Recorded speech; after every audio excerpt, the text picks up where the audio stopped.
Welcome to the Firestone Grand Prix of St. Petersburg, the first race weekend for the NTT INDYCAR Series, the season 2026. Conor, we've had so much action already over these last 2 days before we even take the green flag. So let's start with one of the biggest storylines that we were all paying attention to going into this year, and that is Will Power making his debut with Andretti Global.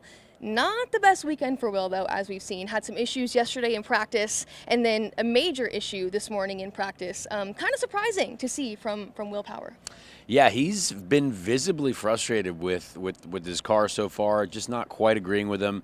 Obviously, he said he had some brake issues, and they looked like big issues when he hit the wall so hard. So that was very surprising to see. And again, it is going to be different for him. Every weekend, he's been on a setup philosophy, a platform that's been the Penske platform, and now he's with the Andretti team. So it's a completely different shift. And I just want people to realize how difficult that could be. I mean, Will Power's a champion. He's a so many time race winner, pole sitter, and he's struggling a little bit. So it's going to take him some time, and they are going to figure it out. I definitely know that.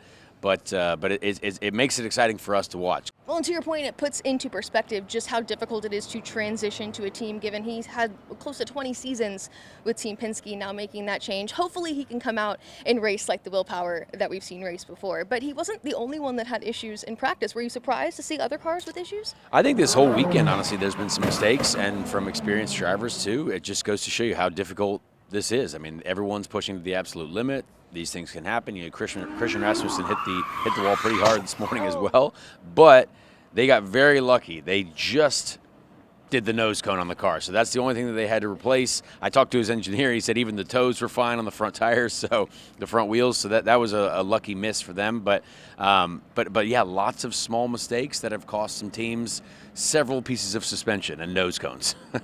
Well, another storyline that a lot of people were paying attention to, especially after testing and seeing our first look at those rookies, is the rookie class, the three of those drivers. Personally, Mick Schumacher went out there, showed tremendous speed his first time qualifying here on a street course, but wasn't the highest qualifier of all the rookies. Dennis Hauger ousted him there. Dennis Hauger was incredible today. I mean, he has just knocked the ball out of the park so far, and the whole DCR team. I mean, Dale Coyne Racing, both cars in the Fast Six. I think that's for sure one of the biggest stories, other than our pole sitter, obviously. Both of those cars in the Fast Six. Once again, Dale Coyne Racing shows up and takes it to the big guns, the big teams with the big budgets, and it's super impressive to see. And again, now it's just, the qualifying up front, that makes you feel so much better. It's like, okay, hey, we're going to have a good day as long as we just stay here all day. We get consistent pit stops, we do everything right, we check the boxes, and they could have a great start to his rookie campaign.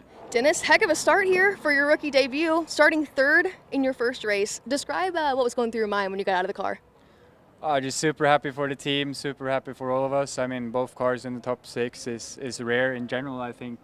And the team hasn't had that in a few years, so amazing feeling. I mean, I was shooting for top 12. That was like my goal. Let's get in the Fast 12. And then we just kept on going, and we got in the Fast 6, and then, we got a third. So couldn't ask for much more, to be honest.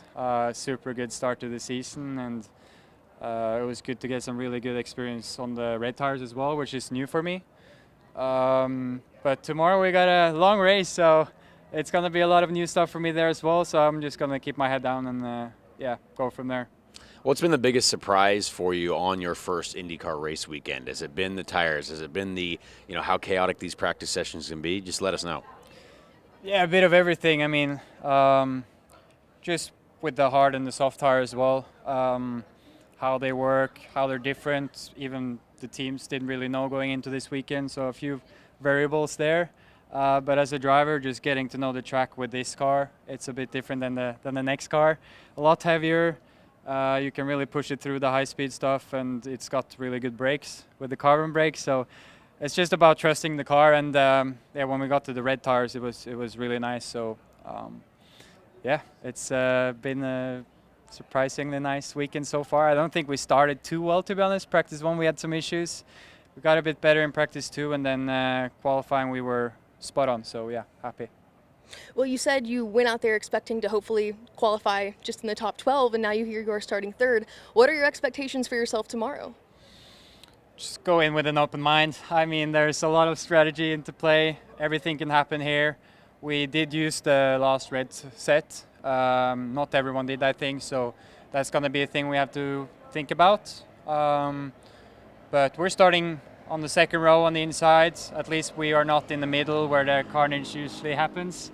So hopefully we can have a clean start, have a clean race, and get all the laps done. What's it been like working with Romain Grosjean? He's obviously been fast here as well before. Has he been really helpful for you this weekend?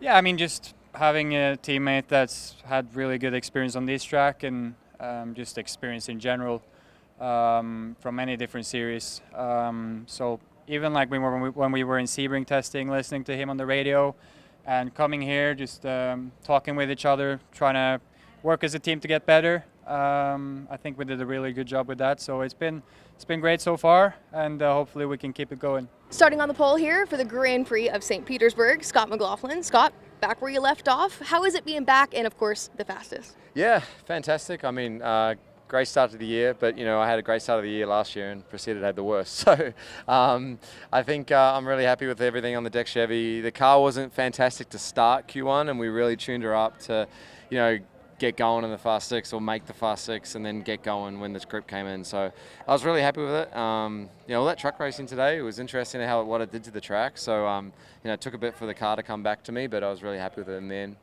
Yeah, that's exactly what I was going to ask you. Truck race here at St. Pete, a ton of rubber went down. Obviously, not our Firestone rubber. Was there something specific that helped you guys? Was it more front grip? Was it less rear grip? Was there something that was affecting the balance more than the other? Yeah, honestly, I lost it overall, sort of, Conor. It's sort of hard. Like, I didn't really know what I wanted from the car. I just asked for more rear grip so I could be aggressive with the front wing. So, yeah, it was. Yeah, I mean, we made the right decision at the right time, but we scraped into Q1. Q2, and then we scraped into the Fast Six, and it was magic in the Fast Six. So I was really happy. Well, heading into this new season, starting here in St. Pete, and then having 2 more back-to-back races, how important is it for you to start with this weekend on a strong note? Huge. I mean, you know, it's all about just, you know, starting the weekend strong. That way, if you you go out last in qualifying for Phoenix, and like that snowballs into another good thing, and you know, so many good things that come out of this. So we'll keep working hard, but a long way to go. I know, like, this is INDYCAR. You know, I could quite easily, you know, something could happen tomorrow. I'm just going to focus on what I can control and let the rest sort itself out. There's been some changes within the 3 team, the Thirsty Threes. You know, you've got Raul as your engineer. You've got some people that have moved around a little bit. Obviously, things are gelling well already. How is it going so far with that group? Yeah, I mean, for us to make the right changes at the right time and at peak pressure, I was really proud of Raul. And then TC, we were sort of talking. I was trying to. Like, there was times that I just needed him to be quiet, and it was kind of weird to tell him that, but he was great. Just leaning on those guys for experience, but we were gelling together. But this is early days. There's more to come from us, and this is a great start.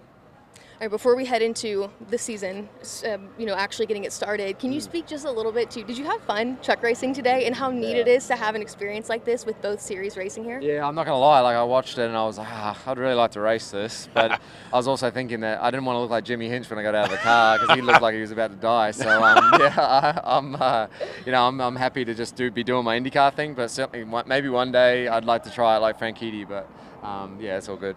Well, if these last 2 days have proven anything, we've seen fast rookies, struggles from some veterans, and really anything can happen. So be sure to catch the action, noon Eastern time on Fox.